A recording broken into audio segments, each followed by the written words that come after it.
2 decades ago, a non-profit organization began trying to fix that, not with a new national park, but rather a huge, privately operated nature reserve, a place where, as we first reported last fall, buffalo can roam once again. They thought it was a joke. Who dumps 5,000 wild bison into dead Texas land and expects anything but chaos? But within months, ancient trails reappeared. Forgotten rivers woke up. Rain that hadn't touched the soil in decades stayed. And then, scientists saw something even stranger. The herd was walking a map no human had shown them. What these bison did next should have been impossible. The desert that should not have existed. For most of American history, the Texas Panhandle was not a desert at all. It was one of the richest grassland systems on Earth, part of the vast Great Plains that once supported an estimated 30 million bison. Early explorers described grass so thick it brushed the bellies of horses. Rain soaked deep into soft soil. Streams flowed year-round. But by the early 20th century, that system had quietly collapsed. When settlers replaced bison with cattle, largely to meet the growing demand for beef and to establish private ranching economies, they unknowingly rewired the land's entire biology. Cattle graze differently. Instead of moving constantly like bison, they linger. They eat the same tender grasses again and again until the roots die. Over decades, native grasses vanished. Mesquite trees and woody shrubs invaded, stealing groundwater with root systems that reach more than 50 feet deep. According to Texas ALNDM rangeland surveys, some regions lost over 70% of their original grass cover by the 1970s. Without roots to hold it together, the soil hardened into something closer to concrete than dirt. Rain stopped soaking in. Satellite data from NASA later confirmed that most storms simply ran off the surface or evaporated, never recharging underground aquifers. By the early 2000s, sections of West Texas were officially reclassified as semi-arid scrubland. Ecologists quietly warned that this was the beginning of a slow dust bowl in reverse, not caused by drought, but by biology breaking down. Ranchers fought back with machines. Millions were spent bulldozing mesquite, spraying herbicides, reseeding grasses, even drilling irrigation wells. Almost none of it worked. Within a few years, the shrubs always returned. Some soil scientists began calling the land functionally dead, meaning it no longer had the microbial life needed to regenerate naturally. That is when a radical idea resurfaced from forgotten journals. In the 1800s, naturalists had noted something strange. Wherever bison herds moved, grass exploded behind them, not slowly, fast. Charles Darwin himself wrote about grazing animals acting as engineers of the soil, but modern ecology had mostly ignored this. Then came a controversial proposal. This is a desert. There was no productive interest. We would be able to keep a natural balance between supply and demand, a balance which is gone today. Instead of fixing the land with technology, what if they restored the original architects? Not a few bison, thousands. The plan sounded reckless. The land was already starving. Adding massive animals should have finished it off. Even computer models predicted total failure. But a small group of conservation scientists believed something deeper had been lost. Not water, not fertilizer, but a missing biological rhythm that only bison could restore. In 2019, long convoys of transport trucks rolled into West Texas, unloading 5,000 plains bison across 150,000 acres of land that had already been written off as dying desert. The invisible architects beneath the herd. 2 decades ago, a non-profit organization began trying to fix that, but rather a huge, privately operated nature reserve. In 2019, the moment finally came. After decades of failed fixes, abandoned forecasts, and land declared beyond saving, transport trucks began arriving across the Texas Panhandle. One by one, gates dropped, dust rose, and 5,000 plains bison stepped onto 150,000 acres of land that had not felt their weight in more than a century. Some animals hesitated, others charged forward. Scientists, ranchers, and conservationists watched in silence, knowing this was the last gamble. If this failed, there was nothing left to try. What most people don't realize is that bison don't just restore the surface, they also awaken a hidden kingdom beneath it. Long before human intervention, the true engineers of prairie health weren't just the animals or the plants, they were the soil microbes, an ancient community of bacteria, fungi, and protozoa that once formed complex underground networks, feeding, communicating, and recycling nutrients across the land. And for over a century, they had gone almost completely silent. When the land became compacted, dry, and stripped of vegetation, these microorganisms went dormant. Mycorrhizal fungi, the underground threads that connect plant roots and deliver water and nutrients, essentially collapsed. Without organic material to feed on and without hooved animals to stir and fertilize the soil, the microbes stopped producing the carbon-rich glues that hold soil together. This tree is 7 meters tall, and the roots will keep on searching for moisture until they find a source to feed from and survive. According to studies by the Soil Ecology Lab at Colorado State University, nearly 90% of microbial biomass was lost in some parts of the degraded Texas rangeland. But the reintroduction of bison was like flipping a biological switch. Every step of their hooves reopened tiny air pockets in the dirt, letting oxygen penetrate where it hadn't reached in decades. Their dung and urine reintroduced organic matter in exactly the right microbial ratios. Within just months, scientists recorded a spike in microbial respiration, a sign that the soil was literally beginning to breathe again. It was the microbial equivalent of CPR. Even more astonishing were the early signs of biocrust regeneration, thin living films of cyanobacteria, moss, and lichen that stabilize soil surfaces and prevent erosion. These had not been seen on some parts of the land in over 70 years. Their return suggested that the entire microbial loop was beginning to reset itself. Some scientists have even proposed that bison may carry specific microbial species in their digestive tracts that help reseed dead soil with beneficial organisms. These gut microbes are released into the environment through feces, creating a microbial transplant effect that helps the land recover in places far beyond the animal's immediate grazing zones. In other words, each bison is like a walking soil restoration package. This theory is gaining traction in the field of microbial range rewilding, a cutting-edge idea that sees animal movement not just as physical disturbance, but as microbial distribution. If proven, it would mean that large herds are essential to maintaining the microbial diversity that supports every other layer of life. How lightning, bison, and fire revived the land together. What almost no one expected, and even fewer understood, was the role that fire and lightning played in accelerating the comeback. Historically, bison didn't roam through landscapes untouched by flame. They moved through what ecologists call a fire-grazing mosaic, where periodic natural wildfires, often sparked by lightning, would sweep through tall grass and clear out dead material, preparing the land for explosive regrowth. But for nearly a century, fire had been aggressively suppressed across the Great Plains, especially in ranching zones of Texas, due to the risk to livestock and infrastructure. So when 5,000 bison returned to the land in 2019, they arrived on a landscape that hadn't burned naturally in generations. But something astonishing happened within the first year of their arrival. By chewing down the dry, flammable grasses, eating invasive shrubs, and keeping the land more evenly cropped, the bison unintentionally reduced the risk of catastrophic wildfires and simultaneously made the land more receptive to beneficial low-intensity burns. Then nature intervened. A lightning storm during the second summer struck a patch of brush in one of the unmanaged grazing corridors.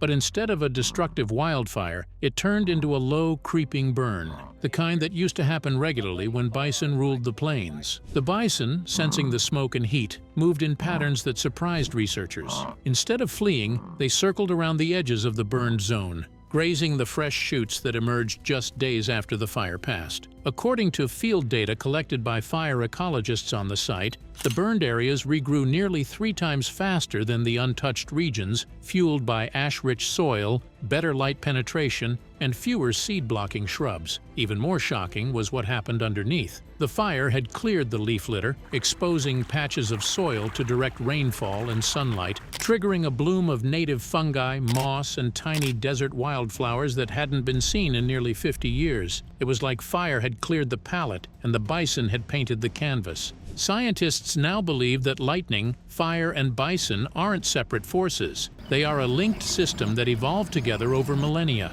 When one part disappears, the whole system collapses. But when they are restored in sync, even unintentionally, the land responds with a speed that borders on the surreal. Some researchers have begun calling this eco-synergy, where the return of natural forces in harmony creates restoration effects that are far greater than the sum of their parts. And it started with 5,000 animals and a single spark from the sky. The strange way bison changed the weather. What shocked researchers the most wasn't just what the bison were doing to the ground, it was what they might have been doing to the sky. 2 years into the rewilding project, satellite data from NASA's MODIS climate sensors picked up an unexpected signal. There was more cloud formation and higher humidity directly above the areas where the bison herds were most active. At first, scientists assumed this was a fluke or equipment error, but repeated measurements kept showing the same thing, a measurable uptick in localized moisture cycles. The bison, it turned out, were indirectly rewiring the atmosphere. By trampling the hardened desert soil and fertilizing it with waste, the animals kick-started deep-rooted native grasses like switchgrass and big bluestem, which had been missing from the area for decades. These grasses are known for pulling water from deep underground, as much as 15 feet down, and releasing it through their leaves via a process called evapotranspiration. Essentially, the plants were breathing water into the air. Multiply that by millions of stems across 150,000 acres, and suddenly the air above the desert was no longer dry. But there was another factor at play: heat absorption. Before the bison arrived, the land was mostly bare, dry, and bright, reflecting sunlight back into the atmosphere and heating the ground like a frying pan. This created thermal instability that pushed clouds away rather than pulling them in. With new vegetation, the land absorbed more water, stayed cooler, and held moisture longer, the perfect conditions for cloud formation. A paper published in Environmental Research Letters later proposed that this phenomenon could be a form of microclimatic feedback, where restored ecosystems literally create their own weather. And this wasn't just theory. Rainfall sensors on site detected more frequent light rains in the areas most heavily used by bison. This wasn't a flood, it was a fine mist, a return of what used to be called prairie rain, light, consistent precipitation that soaks deep and doesn't run off.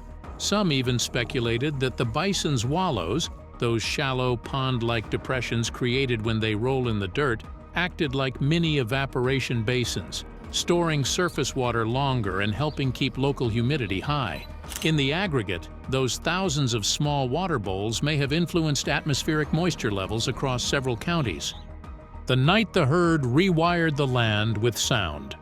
One of the strangest discoveries didn't come from satellites, soil samples, or climate sensors. It came from microphones. During the second year of monitoring, a team from Texas Tech installed low-frequency acoustic recorders across the grazing zones to study insect and bird activity. What they captured instead was something unexpected, a persistent, rhythmic vibration in the ground that only appeared at night, exactly when the bison herd moved as a group. 5,000 animals walking together does not sound like thunder, it sounds like a pulse. Each adult bison weighs close to 2,000 pounds. When thousands of them step in loose synchronization, their hooves generate pressure waves that travel through the soil at frequencies between 10 and 30 hertz. A range low enough that humans barely perceive it, but soil organisms absolutely do. Geophysicists call this biogenic seismic activity. At first, researchers thought the signal was background noise. Then they noticed something unsettling. Every time these vibration events occurred, microbial activity in the soil spiked within 48 hours.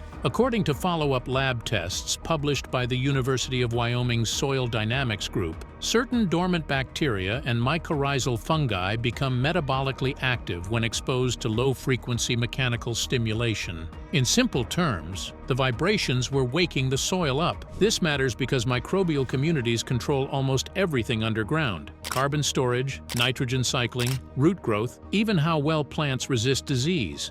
In degraded land, these microbes often enter a long-term dormant state that fertilizers and irrigation cannot revive, but pressure waves can.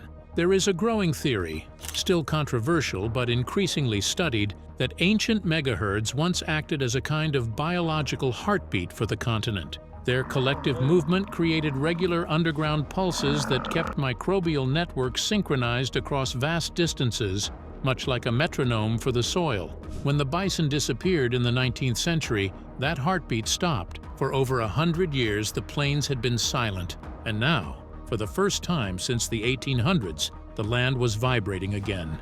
What makes this even stranger is what happened next. Plant roots in the most heavily vibrated zones grew deeper and faster than in identical ungrazed plots nearby. Root density increased by nearly 30% in under one season. Some scientists believe the vibrations may help loosen compacted soil at a microscopic level, allowing roots to penetrate layers that had been sealed shut for decades. There is even speculation, based on lab work with corn and wheat, that certain plants may sense low-frequency ground motion and activate growth hormones in response, a survival trait left over from when herds signaled grazing pressure was coming. The bison's memory map, how herds follow invisible trails from the past. One of the most mind-bending discoveries came not from biology or soil science, but from movement data. As researchers tracked the herd using GPS collars, a strange pattern began to emerge. The bison weren't wandering aimlessly across the 150,000-acre landscape. They were following specific looping routes, precise corridors that didn't correspond to current vegetation, water sources, or elevation. But when historians overlaid these paths with old maps from the U.S. Geological Survey dated to the late 1800s, a century before cattle replaced wild herds, they noticed something shocking. The bison were retracing ancient migration routes almost exactly down to the mile. These were trails once etched into the earth by millions of hooves long before fences, highways, or towns had carved up the Great Plains. How? That's the mystery. Some scientists believe bison may retain a kind of herd-level memory passed through generations. Not genetic memory in the traditional sense, but perhaps a combination of environmental signals, slight gradients in magnetic fields, patterns in wind erosion, or even lingering mineral traces in the soil that subtly guide their movement. Others believe that long-term herds train the land with scent and soil disturbance, and that reintroduced bison simply rediscover these markers once they reach a certain population density. What's truly astonishing is that the ancient trails often intersect the most rapidly regenerating zones. Satellite vegetation data shows that grass recovery, insect diversity, and moisture retention were 30 to 50% higher along these old migration corridors than in adjacent areas. It's as if the land was primed for them, waiting for the herd to return. One fringe but increasingly discussed theory suggests that bison may be sensitive to geopathic cues, subtle shifts in Earth's magnetic and gravitational fields that align with migratory behavior across multiple species, including whales and birds. While this idea is still debated, some researchers are now using magnetometers to measure anomalies along these trails. Preliminary results have shown slightly higher concentrations of magnetic minerals like magnetite along the most frequently used bison paths, the same mineral known to exist in migratory bird beaks to help them navigate. When the bison brought back the bees, one of the most unexpected transformations triggered by the bison was not just in the soil, the plants, or the sky, but in the air just above the flowers. By the end of the second year, field researchers began noticing a sound that hadn't been heard in this region of Texas in decades, a low, steady hum rising from the tall grasses. At first, it seemed like background noise, but as entomologists from Texas AANDM began setting traps and conducting net surveys, they confirmed what many thought was impossible. The native wild bee population had exploded. Years later, when the final data sets were compiled, researchers said their jaws dropped to the floor at the scale of the transformation. Before the bison were reintroduced, surveys of the land recorded fewer than 50 active insect species in total, with pollinators representing less than 10% of that. The landscape was simply too dry, too bare, too hostile to support flowering plants. And where there are no blooms, there are no bees. But once the bison began trampling invasive mesquite and wallowing in the dirt, the ancient seed bank beneath the soil finally woke up. And with it came a shockwave of wildflowers, many of which had not been seen in modern records for that area since the 1950s. Within 18 months, biologists documented more than 300 distinct insect species. including over 65 species of native bees, some of which had not been observed in Texas since the Dust Bowl. Among them were Melisodes communis, a solitary ground-nesting bee that depends on specific prairie wildflowers to complete its life cycle, and Bombus pennsylvanicus, the American bumblebee, a species in sharp decline throughout the country. Several researchers later described the findings as staggering, admitting they were shocked by how quickly the ecosystem rewired itself. What's more, some flowers seemed to only emerge after the bison returned, as if they had been waiting for a specific signal. Studies from the University of Kansas suggest that some prairie flower seeds, like purple coneflower and prairie blazing star, germinate faster in response to chemical compounds found in bison dung. In other words, the bison weren't just fertilizing the land, they were unlocking a floral time capsule. This explosion of color and pollinator activity triggered a second domino effect. Birds that feed on bees and butterflies, such as the scissor-tailed flycatcher and the meadowlark, began nesting nearby again. As birds returned, so did their predators, forming new food chains around a system that had seemed biologically bankrupt just 2 years before. To ecologists, this was more than a feel-good rebound.